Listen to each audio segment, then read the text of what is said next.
ప్రపంచ T20 world cup 2026 మహిళా cricket ఆటను వీక్షిస్తున్న ప్రేక్షక మహాశైలకు స్వాగతం.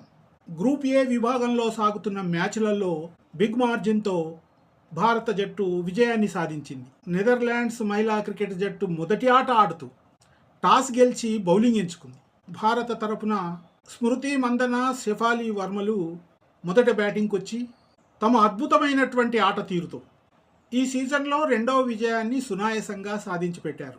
మొట్టమొదట బ్యాటింగ్కి వచ్చినటువంటి స్మృతి మందన చక్కని ఆటను ప్రదర్శిస్తూ 74 పరుగులు చేసింది.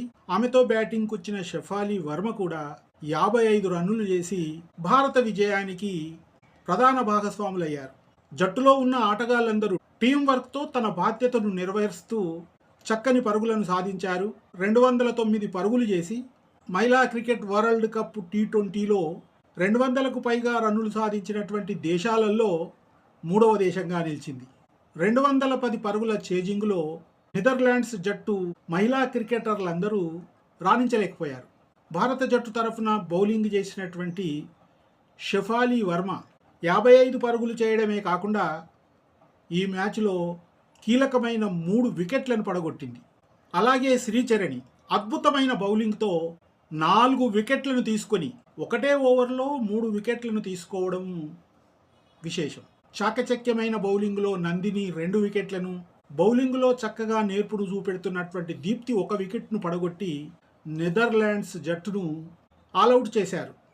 ఏ గ్రూపులో ఆడుతున్నటువంటి భారత జట్టు మొదట పాకిస్తాన్ జట్టుపైన విజయం సాధించింది. నెదర్లాండ్స్తో జరిగిన మ్యాచ్ బిగ్ మార్జిన్తో విజయం సాధించింది. ఈ విధంగా టీమ్ స్పిరిట్తో అందరూ చక్కగా రాణించి విజయాలను సునాయాసంగా సాధిస్తూ ఉన్నారు. పురుషుల టీ20 వరల్డ్ కప్తో ధీటుగా మహిళా క్రికెటర్లు రాణిస్తూ ఉన్నారు. స్త్రీలు అబలలు కారు, సబలలు అని నిరూపిస్తున్న భారత జట్టు మహిళా క్రికెటర్లను అభినందిస్తూ ఇక ముందు జరగబోయే మ్యాచ్లలో కూడా ఘన విజయాలు సాధించి దేశానికి ప్రపంచ కప్ అందిస్తారని ఆశిస్తూ ధన్యవాదాలు.